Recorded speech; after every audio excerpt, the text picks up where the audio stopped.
Hi வணக்கம். இன்னைக்கு பார்த்தீங்கன்னா சிறகடி காசை சீரியல் இன்னைக்கான எபிசோடு தாங்க பார்க்க போகிறோம். அதுக்கு முன்னாடி என்னோட சேனலை சப்ஸ்கிரைப் பண்ணி வச்சுக்கோங்க. வாங்க கதைக்குள்ளே போகலாம். இப்போ பார்த்தீங்கன்னா அந்த மனோஜுக்கு பார்த்த அந்த ஹரிணி வந்து என்ன பண்ணுறாங்க, ரோகிணி கிட்ட பேசின எல்லா விஷயத்தையும் வந்து சொல்கிறாங்க. மாதிரி அவங்க உங்களோட அன்புக்காகவும் காதலுக்காகவும் தான் அவங்க சில விஷயத்த மறைச்சிட்டாங்க. ஆனால் இப்போவும் அவங்க வந்து டைவர்ஸ் கொடுக்க மாட்டேன், உங்களுக்காக தான் வாழ்வேன்ற மாதிரி சொல்கிறாங்க. ஸோ இந்த கல்யாணம் நடக்காது அப்படின்ற மாதிரி சொன்னோன்னே விஜயெல்லாம் ஒரு மாதிரி ஷாக்கிங்காக ஆயிடுறாங்க. அப்போது அந்த ஹரிணியுடைய அப்பாலாம் வந்து அண்ணாமலையை திட்டுறாங்க, எப்படி நீங்கள் தெரிஞ்சிருந்து இந்த விஷயத்த மறைச்சு நீங்கள் இந்த மாதிரி கல்யாண ஏற்பாடுலாம் பண்ணலாம் அப்படின்ற மாதிரி.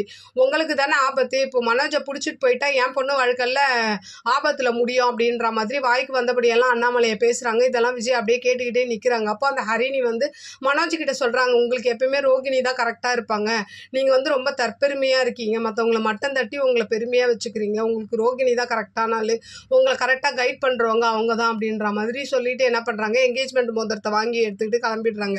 இது விஷயமா முத்து என்ன பண்ணுறாரு, மீனா கிட்ட போய் பேசுகிறாரு. இவங்க பாரு, நான் சொன்னல எப்பயுமே வந்து மனோஜ் அவன் வாயாலேயே கெடுத்துக்குவான், அந்த மாதிரி கெடுத்துட்டான் பாரு. ஆனால் ஒரு விஷயம் மட்டும் உண்மை, அந்த ஹரிணி சொன்னாங்க பார்த்தியா, ரோகிணி வந்து இன்னமும் வந்து அவங்கள மனோஜை விட்டு கொடுக்காம அவள் பேசுகிறா பாரு அப்படின்ற மாதிரி ரெண்டு பேரும் அப்படியே டிஸ்கஸ் பண்ணுறாங்க. அப்படியே இன்னைக்கான எபிசோடு முடிக்கிறாங்க. பார்க்கலாம் நாளைக்கு என்ன நடக்குதுன்னு பார்த்துட்டு நான் உங்களுக்கு ரிவ்யூ கொடுக்குறேன். என்னோட சேனல் பிடிச்சிருந்தா லைக் பண்ணுங்கள், ஷேர் பண்ணுங்கள், கமெண்ட் பண்ணுங்கள், என்னோட சேனலை சப்ஸ்கிரைப் பண்ணி சப்போர்ட் பண்ணுங்கள். நன்றி, வணக்கம், பாய்.